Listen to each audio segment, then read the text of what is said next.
Alright, hello everybody. This is Krahmon again for Awkward Nerd Gaming. And today we're going to be doing another new deck design that I've messed with. I don't actually have the ability to make this deck yet. I really have been wanting to build a treasure deck for a while. I already designed one, but it's super costly for the amount of rares and mythics. So I decided I would do one that was just a little more feasible as far as cheapness to create. And we have this deck build here. Now, the whole purpose of this deck is I've mixed surveilling and creating treasure pieces, or treasure tokens, I should say, to power up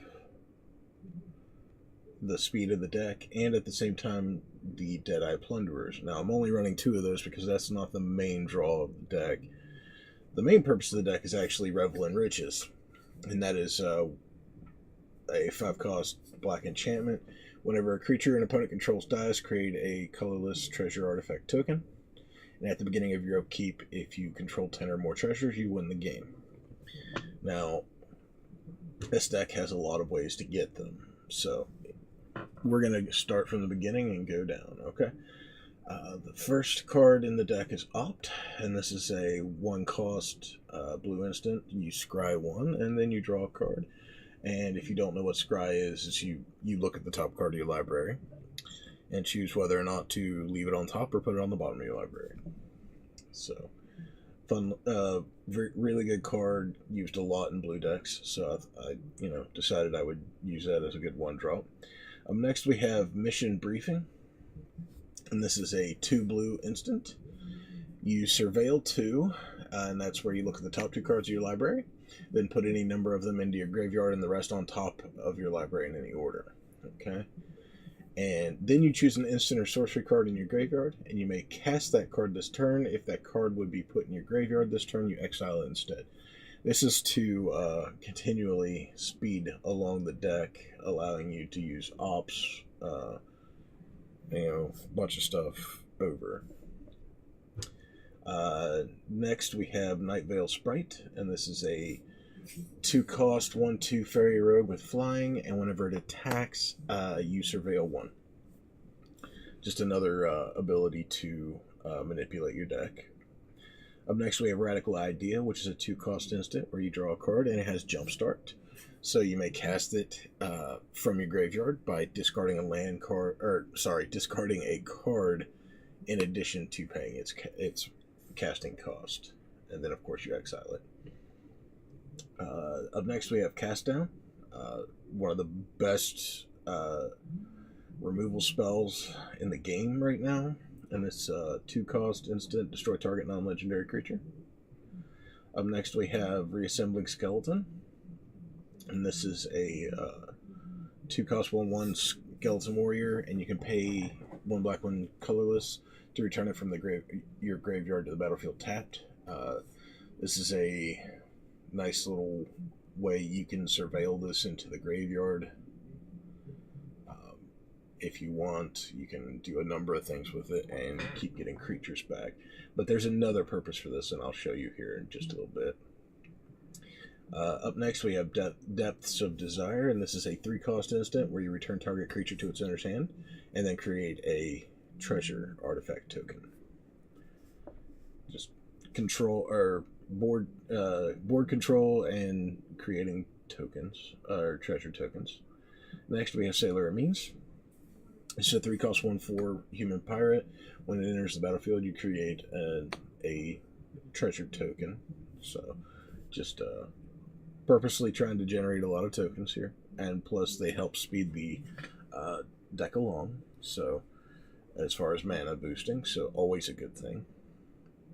Up next, we have 3 Murder, and this is probably the top removal card in the game right now. Super easy to use.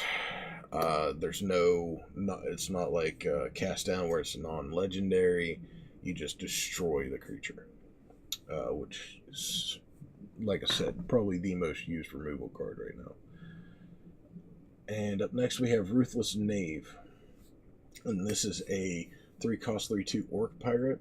And you can pay 1 black, 2 colorless, sacrifice a creature to create 2 treasure tokens.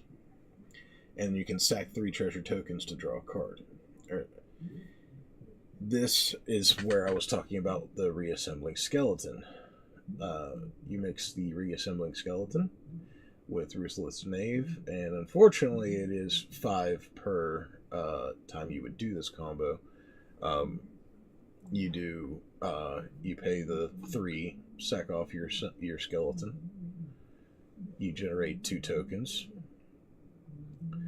If there's another level to this ability, I may have to make another deck around. Nice combo deck. Yet to do this, I need to really badly, but haven't done it yet. Because I haven't quite figured it completely out yet, and it once I do though, it's going to be a fun little combo. Again, this is a big part of the deck, mixing with the skeleton, so you can keep sacking it off to get the tokens that you need. Up next we have Pitiless Plunderer, and this is a 4-cost 1/4 human pirate. And whenever another creature you control dies, create a colorless artifact token.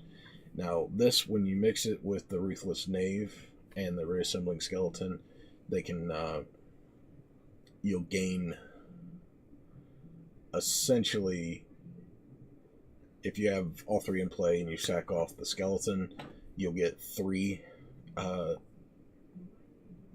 treasure artifacts tokens per.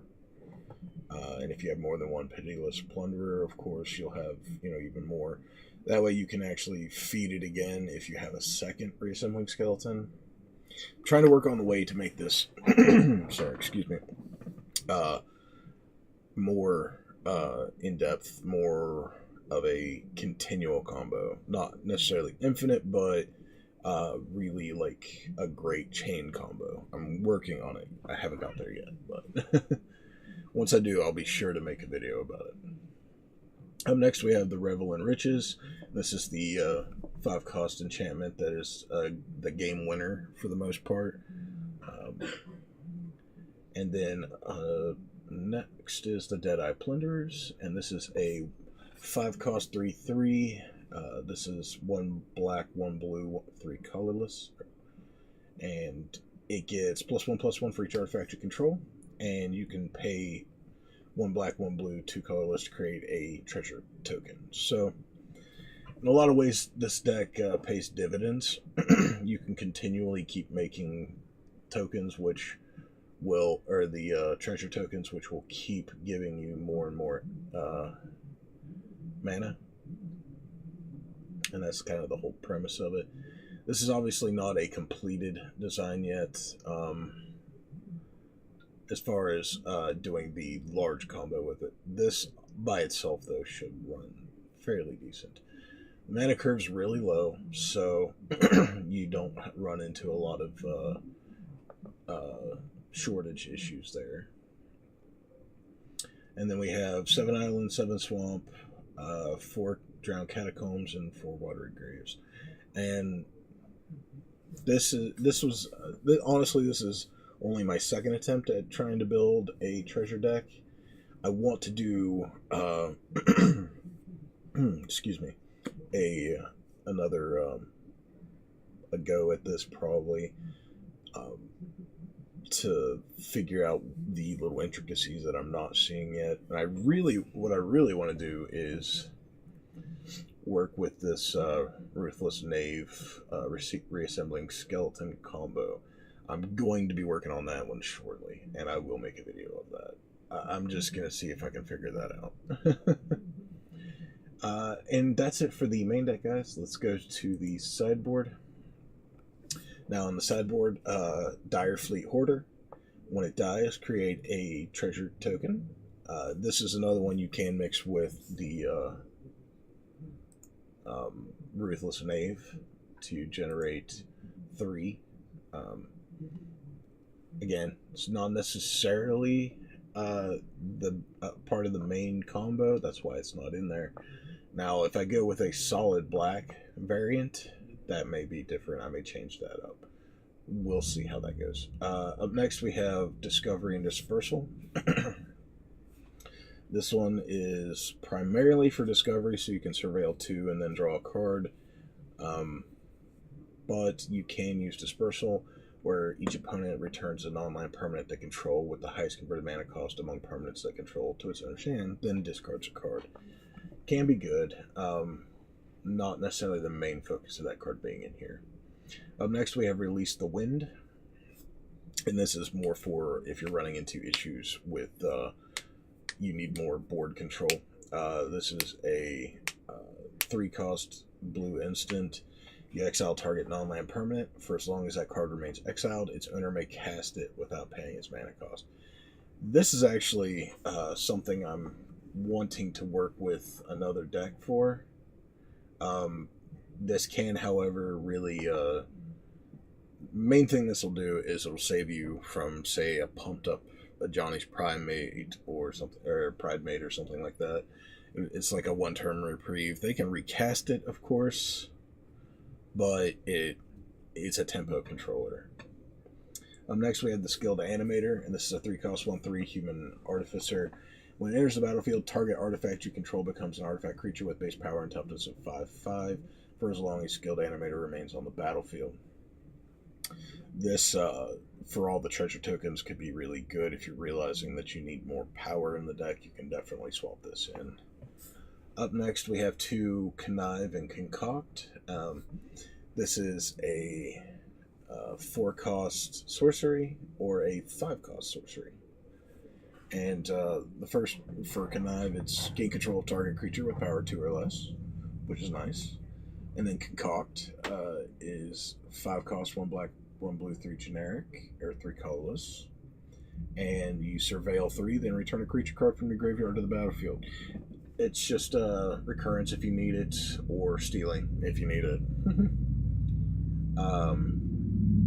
Up next, we have 1 more Deadeye Plunderers, and that's in case you decide, hey, I'm getting tons of these tokens, but I'm not seeing this enough. Definitely might want to swap this in. It will become a really big beat stick really quickly that they're going to try to remove, because, yeah, it's nasty. The other option I didn't do with this was like Thoughtbound Phantasm, where whenever you surveil, you put a 1/1 counter on it. I didn't really feel it for this combo, for this deck. I may eventually mess around with it. It really depends. But anyway, that is the deck build for today. I will definitely put the full list in the description, as I do with all these deck reviews. And hopefully you guys get some ideas out of this. And I will be definitely trying to work on more of these combos and these some more oddball decks. I've been doing a lot of aggro. I want to start doing combo decks again because I haven't done them in forever. So anyway, guys, I hope that you enjoyed this video. If you did, please remember to leave a like down below. And if you're not subscribed, go ahead and subscribe and hit that bell icon to get notified when we upload again. I upload on average at least 3 times a week, sometimes every day, sometimes multiples a day. It depends on a lot of things going on right now. Due to IRL, sometimes I don't have as much free time as I would like. So anyway, guys, I hope you enjoyed the video, and thank you for hanging out with us, and we will catch you in the next one. Later.